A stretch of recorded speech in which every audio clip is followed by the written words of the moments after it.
नमस्कार। आज के इस वीडियो में दैनिक जागरण के संपादकीय से 467 शब्दों के डिक्टेशन को हम लोग आउटलाइंस के साथ लेने वाले हैं। अगर आपको इस डिक्टेशन के आउटलाइंस की ज़रूरत है तो आप हमारे शॉर्ट हैंड टीम ऐप को प्ले स्टोर से डाउनलोड कर सकते हैं, और अगर आपको इस डिक्टेशन की PDF की ज़रूरत है तो आप हमारे टेलीग्राम ग्रुप को ज्वाइन कर लें। लिंक इसी वीडियो के ठीक नीचे डिस्क्रिप्शन बॉक्स में आपको मिल जाएगा। इस डिक्टेशन को हम लोग 3 अलग अलग स्पीड में लेंगे।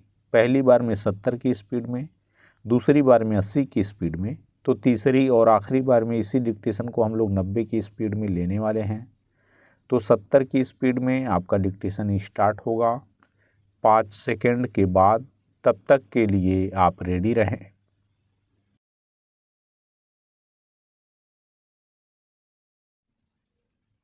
स्टार्ट। आम चुनावों की घोषणा होने के पूर्व ही भाजपा ने जिस तरह 195 सीटों पर अपने प्रत्याशी घोषित कर दिए, उससे यही पता चलता है कि वह विरोधी दलों से पहले अपने उम्मीदवार तय करके चुनाव प्रचार के मामले में आगे रहने के साथ मनोवैज्ञानिक बढ़त भी लेना चाहती है। यह काम उसने कुछ समय पहले हुए 5 राज्यों और विशेष रूप से मध्य प्रदेश और छत्तीसगढ़ के विधानसभा चुनावों में भी किया था। ध्यान रहे कि एक समय था जब नामांकन दाखिल करने की तिथि करीब आने पर भाजपा अपने प्रत्याशी तय कर पाती थी। प्रत्याशी चयन के मामले में आगे रहने वाले दल को एक ओर जहां चुनाव प्रचार के लिए पर्याप्त समय मिल जाता है, वहीं उसे यह माहौल बनाने में भी मदद मिलती है कि वह चुनावी तैयारियों के मामले में औरों से आगे है। भाजपा ने जिस तरह अपने 195 उम्मीदवार तय कर लिए, उससे यह स्पष्ट है कि शेष प्रत्याशियों के नाम भी शीघ्र ही सामने आ जाएंगे। इसकी तुलना में विपक्षी दलों को देखें तो वे कहीं पीछे दिख रहे हैं। विपक्षी गठबंधन INDIA के मुख्य घटक कांग्रेस ने उत्तर प्रदेश में सपा और दिल्ली एवं कुछ अन्य राज्यों की चुनिंदा सीटों पर आप के साथ मिलकर चुनाव लड़ना तो पक्का कर लिया है, लेकिन अभी प्रत्याशियों के नाम तय करना शेष है।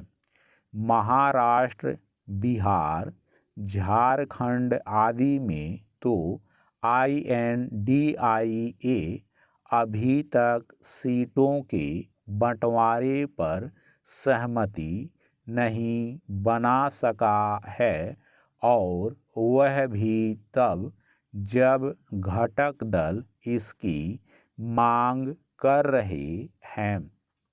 जब कांग्रेस को घटक दलों के साथ मिल बैठकर सीटों के बंटवारे को अंतिम रूप देना चाहिए, तब वह राहुल गांधी की भारत जोड़ो न्याय यात्रा में व्यस्त है। यह समय यात्रा का नहीं, चुनावी रणनीति को धार देने का है। पैरा, भाजपा ने 195 सीटों पर अपने जिन प्रत्याशियों के नाम तय किए, उनमें प्रधानमंत्री के साथ कई वरिष्ठ केंद्रीय मंत्री हैं जो अपनी परंपरागत सीटों से चुनाव लड़ने जा रहे हैं।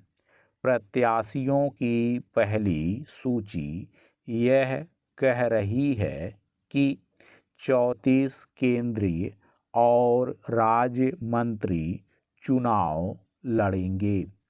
इनमें कुछ वे हैं जो अभी राज्यसभा सदस्य हैं।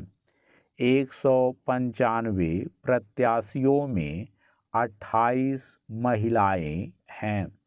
इसी तरह 27 अनुसूचित जाति के, 18 अनुसूचित जनजाति के और 57 अन्य पिछड़े वर्ग के हैं। चूँकि प्रत्याशियों की पहली सूची में कई नए पुराने मौजूदा सांसदों के नाम नहीं, इसलिए यह तय है कि अगली सूचियों में भी कुछ और सांसदों का पत्ता कटेगा। भोपाल से प्रज्ञा सिंह ठाकुर और दक्षिणी दिल्ली से रमेश बिधूड़ी का नाम प्रत्याशियों की पहली सूची से बाहर होने से यही संकेत मिल रहा है कि अपने बेजा बयानों से पार्टी को मुश्किल में डालने वालों को संदेश दिया जा रहा है। यह भी अच्छा है कि पुराने चेहरों पर भरोसा करने के साथ नए और अपेक्षाकृत युवा चेहरे भी चुनाव मैदान में उतारे जा रहे हैं। स्टॉप। दोस्तों, इसी डिक्टेशन को दूसरी बार में हम लोग 80 की स्पीड में लेंगे और आपका समय स्टार्ट होगा 5 सेकंड के बाद। तब तक के लिए आप रेडी रहें।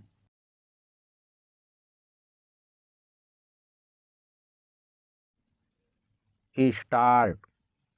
आम चुनावों की घोषणा होने के पूर्व ही भाजपा ने जिस तरह 195 सीटों पर अपने प्रत्याशी घोषित कर दिए, उससे यही पता चलता है कि वह विरोधी दलों से पहले अपने उम्मीदवार तय करके चुनाव प्रचार के मामले में आगे रहने के साथ मनोवैज्ञानिक बढ़त भी लेना चाहती है।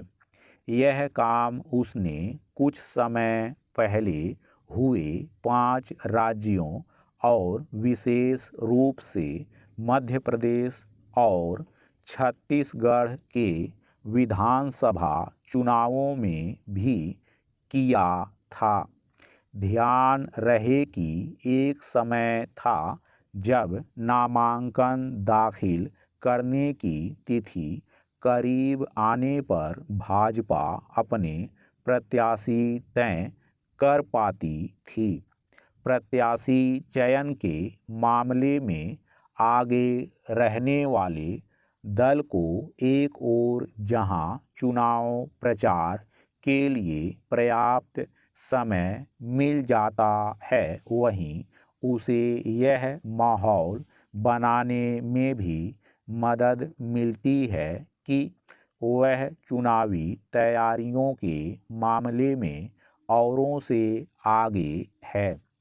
भाजपा ने जिस तरह अपने 195 उम्मीदवार तय कर लिए, उससे यह स्पष्ट है कि शेष प्रत्याशियों के नाम भी शीघ्र ही सामने आ जाएंगे।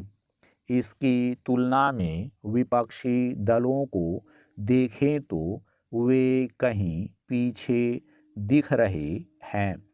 विपक्षी गठबंधन INDIA के मुख्य घटक कांग्रेस ने उत्तर प्रदेश में सपा और दिल्ली एवं कुछ अन्य राज्यों की चुनिंदा सीटों पर आप के साथ मिलकर चुनाव लड़ना तो पक्का कर लिया है, लेकिन अभी प्रत्याशियों के नाम तय करना शेष है।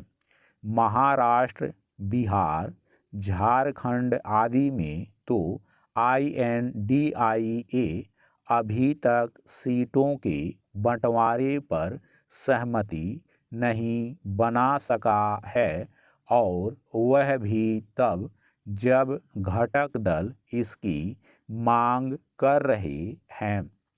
जब कांग्रेस को घटक दलों के साथ मिल बैठकर सीटों के बंटवारे को अंतिम रूप देना चाहिए, तब वह राहुल गांधी की भारत जोड़ो न्याय यात्रा में व्यस्त है। यह समय यात्रा का नहीं, चुनावी रणनीति को धार देने का है। पैरा भाजपा ने 195 सीटों पर अपने जिन प्रत्याशियों के नाम तय किए, उनमें प्रधानमंत्री के साथ कई वरिष्ठ केंद्रीय मंत्री हैं जो अपनी परंपरागत सीटों से चुनाव लड़ने जा रहे हैं। प्रत्याशियों की पहली सूची यह कह रही है कि 34 केंद्रीय और राज्य मंत्री चुनाव लड़ेंगे। इनमें कुछ वे हैं जो अभी राज्यसभा सदस्य हैं। 195 प्रत्याशियों में 28 महिलाएं हैं। इसी तरह 27 अनुसूचित जाति के, 18 अनुसूचित जनजाति के और 57 अन्य पिछड़े वर्ग के हैं। चूँकि प्रत्याशियों की पहली सूची में कई नए पुराने मौजूदा सांसदों के नाम नहीं, इसलिए यह तय है कि अगली सूचियों में भी कुछ और सांसदों का पत्ता कटेगा।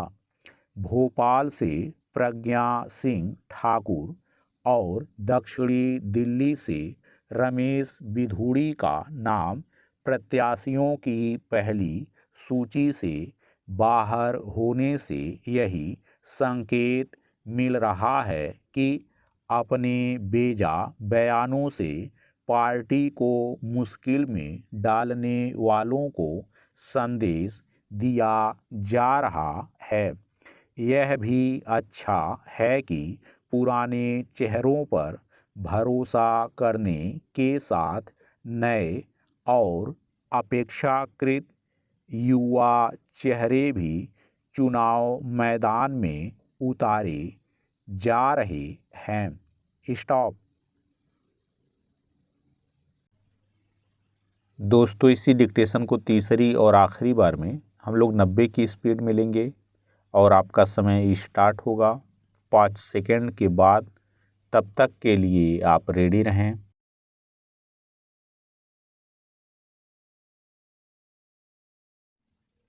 स्टार्ट।